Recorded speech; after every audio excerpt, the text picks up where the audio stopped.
আসসালামু আলাইকুম রহমতুল্লাহি ওবারাকাতুহু। দেশ এবং প্রবাসে যেখান থেকে আমার এই ভিডিওটি দেখছেন সবাইকে জানাই আমার পক্ষ থেকে আন্তরিক শুভেচ্ছা অভিনন্দন। সুপ্রিয় দর্শক শ্রোতা, পাবনায় আওয়ামী লীগ নেতাকে পুলিশের হাত থেকে ছিনিয়ে নিয়েছে।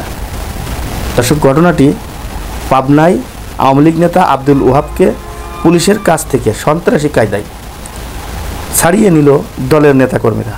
পুলিশের নীরবতা লক্ষণীয়, মানে পুলিশের আর ওখানে কোনো কিছু করার ছিল না। তা আওয়ামী লীগ এখনও যে দেশে ঘাপটি মেরে পড়ে আছে, এমন সময় ছবল মারবে যেই ছবলের বিষ নামানো অনেক কষ্ট হয়ে যাবে। তাই এই দেশে এখনও পর্যন্ত এই যে অন্তর্বর্তীকালীন সরকার রয়েছে, এই সরকারকে আমি বলবো অতি দ্রুত একটি নিরপেক্ষ একটি নির্বাচনের ব্যবস্থা করে ক্ষমতা জনগণের হাতে ছেড়ে দিয়ে বিদায় নিয়ে চলে যান। তা না হলে দেখবেন একটা সময় আপনারা সমালোচনার পাত্র হয়ে যাবেন।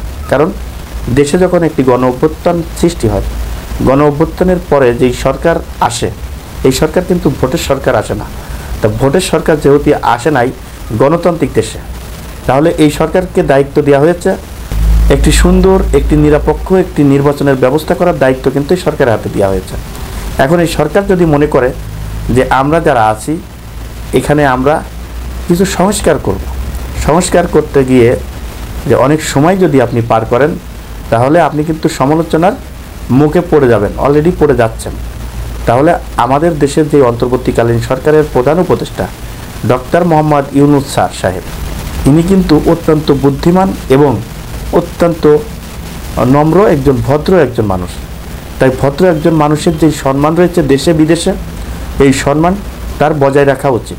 আর যদি ক্ষমতা দীর্ঘস্থায়ী করতে যায়, তাহলে দেখবেন যে এই সরকারের বিরুদ্ধে সমালোচনা আস্তে আস্তে বাড়ছে। দেখেন, সেই মঈনুদ্দিন ফখরুদ্দিনের মতো এদেশের জনগণ এই সরকারকে ঘৃণা করছে। তার আগে আমি মনে করি যে সুন্দর একটি নির্বাচনের ব্যবস্থা করে নির্বাচন দিয়ে জনগণের হাতে ক্ষমতা ছেড়ে দিয়ে তাদের বিদায় নেওয়া উচিত। তা না হলে এই কোন সময় কি ঘটতে যাচ্ছে, কি কোন সময় কি ঘটবে এই বাংলাদেশে কিছু বলা এখনও পর্যন্ত মুশকিল। যে কোনো সময় আওয়ামী লীগ চড়াও হয়ে যেতে পারে, যে কোনো সময় আওয়ামী লীগ মনে করেন যে রাস্তায় আন্দোলন করতে পারে, কিন্তু কিছু করতে পারুক আর না পারুক। দেখেন, এই সরকার আসার পর এই সামান্য কিছুদিনের ভিতরে 6 মাসের ভিতরে দেখেন প্রায় 150টে দাবি দাবা নিয়ে কিন্তু আন্দোলন হয়েছে। যে সমস্ত আন্দোলন কোনোদিনও আমরা দেখি নাই, বিগত সরকারের সময় রাস্তায় নামতে সাহস পায় নাই, এই সরকারের সময় কিন্তু সেই সমস্ত দাবি দাবা নিয়ে আন্দোলন করতেছে, রাস্তা অবরোধ করছে, মানুষের ভোগান্তি হচ্ছে, এদেরকে কিছু করতে পারছে না, এদের সমাধান এই সরকার দিতে পারছে না এবং দিতে পারবেও না। তাই বলছি যে এই দেশে জনগণ যাকে খুশি তাকে ভোট দিয়ে ক্ষমতায় বসাবে, ভোটের ব্যবস্থা করেন। ভোটের ব্যবস্থা করে আপনারা জনগণের হাতে ক্ষমতা হস্তান্তর করে সুনামের সহিত ক্ষমতা ছেড়ে দেন।